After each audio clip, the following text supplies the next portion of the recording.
मजबूती से पहुंचाइए, क्योंकि ये सवाल तो उठेगा कि भाई दिसंबर 2022 में आपने एसआईटी गठित कर दी, उसके बाद एक साल में एसआईटी ने क्या किया? आज फिर से आकर के आप बोल रहे हैं कि हमने एसआईटी की घोषणा कर दी है। एसआईटी अब जो है सो अपना काम करेगी। एसआईटी के सामने आपके नेता जाकर के बोल रहे हैं विधानसभा में कि एसआईटी के सामने आदित्य ठाकरे को आना चाहिए। एक साल क्यों आपने आदित्य ठाकरे को लूप दिया? ये हमारे एसएसआर वॉरियर जानना चाहते हैं, क्यों दिया?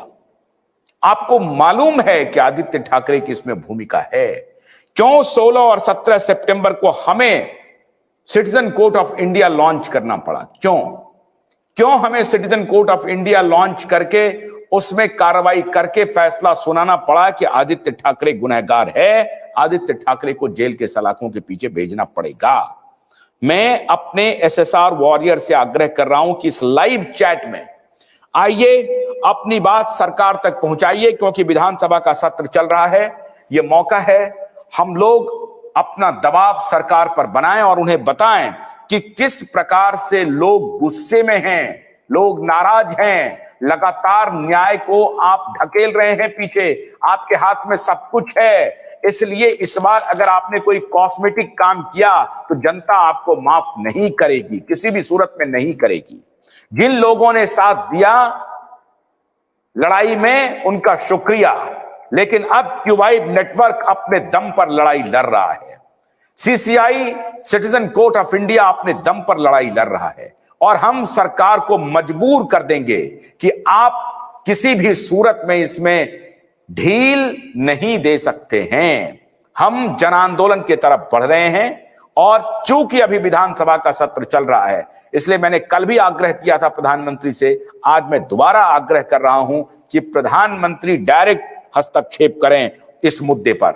जो भी एसएसआर वॉरियर हैं, आप सभी जुड़िए, लाइव जुड़ करके इस वीडियो को आप ट्वीट कीजिए, प्रधानमंत्री को टैग कीजिए, गृह मंत्री महाराष्ट्र को टैग कीजिए, मुख्यमंत्री महाराष्ट्र को टैग कीजिए, विधानसभा स्पीकर को टैग कीजिए नार्लिकर जी को, और सबको टैग करके ये बताइए कि जनता किस प्रकार से इस मुद्दे पर न्याय चाहती है। जो भी इस मुद्दे पर जांच करना चाहते हैं वो आकर के क्या क्या जांच होनी चाहिए वो बता सकते हैं हमारे साथ लाइव में। अभी मैं एक और वीडियो, अब एक मैं आपको न्यूज आइटम पढ़ के सुना रहा हूं, ये आज तक का है, जिसमें अब उन्होंने अब लिखना शुरू कर दिया है। वो देखिए, एसआईटी जांच के लिए पेश हुआ आदित्य ठाकरे, शीतकालीन सत्र में तूल पकड़ रहा है दिशा सालियान का मामला।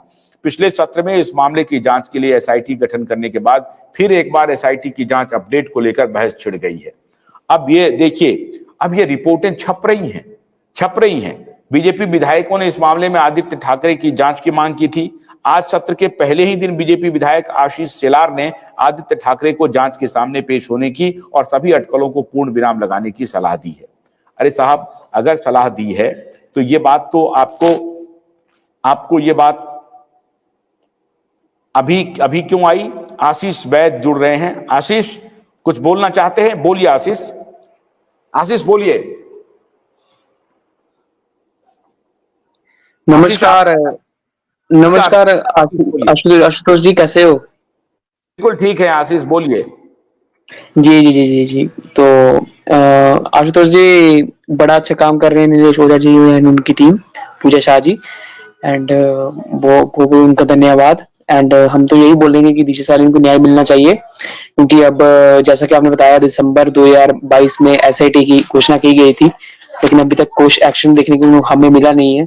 और अभी भी एसआईटी का बोला गया, अभी भी विधानसभा में मैं देख रहा हूँ, उसमें भी अभी कुछ नहीं बताया गया इस एसआईटी के बारे में, और कौन से जांच कर रहे हैं वो अभी तक बताया नहीं गया। तो मुझे जल्दी से जल्दी बताया जाए, और हमारा तो यही है कि सजा मिलनी चाहिए।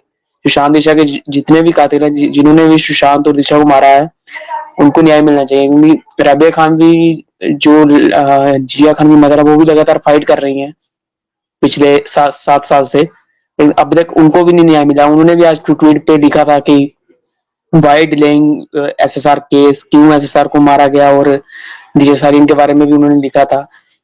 और जिया खान को भी लगभग 9 साल हो गए, उसको भी नहीं न्याय मिला। क्या ये लगता है कि हमारे इस देश में न्याय की व्यवस्था की कोई प्रणाली है? क्या ये लगता है कि सुशांत और दिशा को कभी न्याय मिलेगा? कभी कभी ऐसे भी डाउट आता है हमें। क्या लगता है कि ये जो दुबई अभी गया है एक कार्यक्रम में शामिल होने के लिए, ये दुबई से लौटेगा या इसके फरार होने की योजना है? आपको तो याद ही होगा, नीतीश राणा जी ने पहले ही बोला था कि ये भाग सकता है, इंडिया छोड़ के भाग सकता है। तो नीतीश राणा जी की बात बिल्कुल सच हुई, और उन्होंने बोला था पहले ही कि ये भागने की तैयारी में है, फिराक में है ये, तो वैसा ही हुआ जैसा उन्होंने बोला है। अच्छा, आपको क्यों लगता है कि आदित्य ठाकरे पूरी तरह से इसमें इन्वॉल्व है? ये जनमानस की बात हम पहुंचाना चाहते हैं सरकार तक कि देखिए, जनमानस को कोई बात ऐसी है नहीं जो छिपी हुई है। आपको क्यों लगता है आशीष कि आदित्य ठाकरे पूरी तरह से इन्वॉल्व है इसमें? सचिन बालिया, आदित्य ठाकरे, परमवीर सिंह। सीसीटीवी फुटेज से पता लगेगा, क्योंकि सीसीटीवी फुटेज गायब थे। वहां के 8 जून का सीसीटीवी फुटेज गायब था, और बोल रहे थे कि 7 जून तक सीसीटीवी ठीक चल रहा था।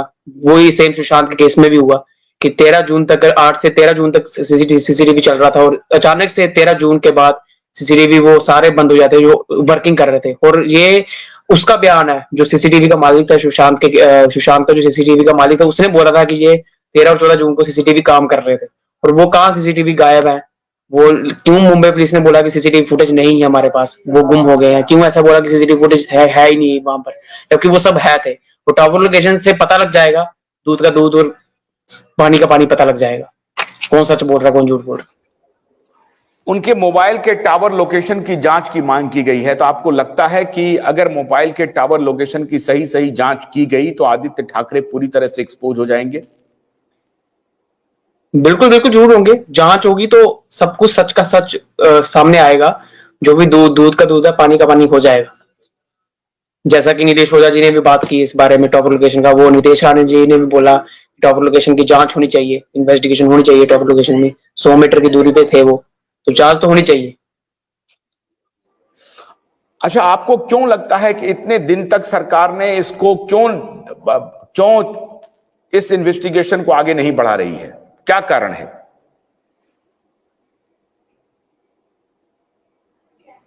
वो तो हम कह नहीं सकते अब, लेकिन वो सरकार के ऊपर ही है कि अब सरकार ने इतना टाइम क्यों लगाया। क्योंकि उस टाइम तो किसी और की सरकार थी, उधर उद्धव ठाकरे की सरकार थी, लेकिन अब तो बीजेपी की सरकार है महाराष्ट्र में। तो आई थिंक अब इनको एक्शन लेना चाहिए, और जो सुशांत की दिशा के कातिल है उनको कटघरे पर लाके सजा देनी चाहिए। भोलानाथ का ब्रश कटर एक बैटरी चालित मशीन है जिसका चार्जिंग समय 3.5 घंटे है। यह 6 से 8 घंटे के प्रभावशाली संचालन समय का दावा करता है, जिससे यह एक बार चार्ज करने पर 16,000 वर्ग फुट गेहूं या चावल के खेतों को कुशलतापूर्वक काट सकता है, जबकि इसका पेट्रोल समकक्ष व्यक्ति उसी कार्य के लिए 1,000 रुपए मूल्य का पेट्रोल खर्च करता है।